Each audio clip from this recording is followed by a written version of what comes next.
Hello friends, welcome once again to the Voice of Hope. Today is day number 4 in our series on the life of Naaman and how God through his servant Elisha healed him.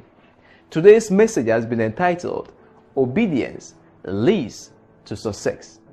You know, when finally Naaman got to the house of the prophet Elisha, Elisha only sent his servant Gehazi to tell this powerful man, Naaman, to go and dip himself 7 times in the Jordan River.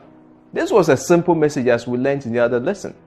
Naaman didn't want to accept it because Naaman expected some grand, thing. As today, many people would want what Ghana we call akwankyerɛ, some deep knowledge, some deep secret, some deep stuff to do. Buy this, do this and that. God doesn't work that way. He only instructed this man, go and dip yourself 7 times and you'll be healed. When Naaman heard this, he said, no, I'm not going to do it. I'm not going to do it. This was too simple. I can't do that. It is too demeaning. I will not do this. You see, my dear friend, sometimes God would ask us to do something that in our human understanding may not make sense.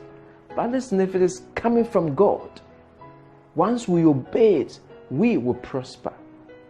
Throughout the Bible, all the time, anytime God's people obey Him, they prosper. Anytime they disobey Him, they go through difficult trials.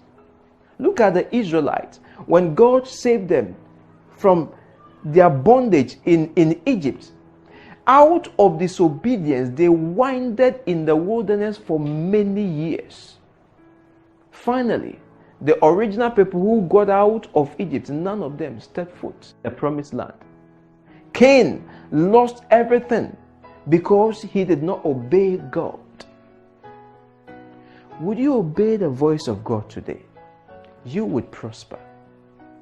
Whatever God has told you in His word, when you do it, it will be well for you. Naaman struggled to obey God's voice.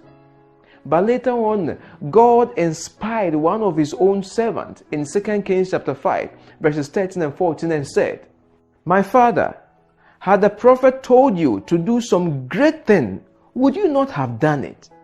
How much more then, when he says to you, wash and be clean? So he went down and dipped himself 7 times in the Jordan, according to the word of the man of God, and his flesh was restored like the flesh of a little child, and he was clean. When Naaman obeyed God's instruction, Naaman received his healings. Maybe the reason why certain things are not going on in your life is because you have made up your mind not to obey God. Maybe the reason why your business is not going well is because you are disobeying God in tithe and offering. Maybe the reason why your health is not well is because you are disobeying God when it comes to what He wants you to eat. Maybe the reason why your marriage is on the rocks is because you are disobeying God's instruction that as a man, love your wife as Christ loved the church.